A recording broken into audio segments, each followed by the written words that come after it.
आसंता 29 रे ओडिशा आसिबे प्रधानमंत्री बीजेपी राज्य कार्यालय रे करिबे रात्रि भोजन 2 घंटारू अधिक समय धरी बीजेपी राज्य कार्यालय रे रहिबे।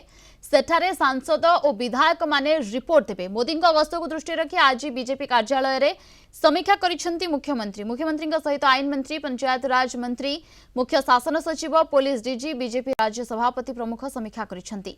29 तारिख दिन अपराह्न रे भुवनेश्वर रे पहुंचीबे मोदी। एयरपोर्ट रे भव्य स्वागत संबर्धना दियाजिबो। एयरपोर्ट निकटरे एक साधारण सभा मध्य हेबो। एयरपोर्ट रो राजभवन जिबा परे राज्य बीजेपी कार्यालय को जिबे मोदी।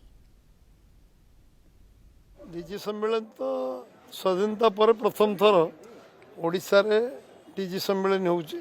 एटा निश्चय ओडिशा पई सौभाग्यर विषय। एंटायर देशर सबु सर्वोच्च आम सुरक्षा आम दायित्व थिबा समस्त भारत समस्ते एकजुट हे देखा इंटरेक्शन हम एवं सबुठ बड़ कथा हूँ प्रधानमंत्री द्वितीय थर पे बीजेपी राज्य कार्यालय को आसुँच सेदिन एठी आम विधायक सांसद मान सहित चर्चा आलोचना करेंगे एवं एठी सांगरे रात्रि भोजन करके फेरवे कारण डीजी सम्मेलन में पुणी जोग देवे। सबुठारु सौभाग्यर विषय ओडिशा प्रदेश में गोटे गर्वर मुहूर्त जे 3 दिन समय ओडिशा रे रहिबे, मुख्य केन्द्र रे रहिबे एवं विभिन्न फोरम अच्छी विभिन्न फोरम रे विभिन्न लोकंक सहित से भेट हेबे।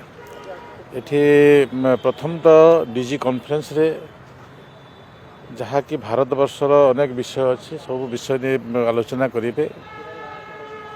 विधायक मान सहित विधायक एवं सांसद मान सहित भी विभिन्न विषय आलोचना करेंगे।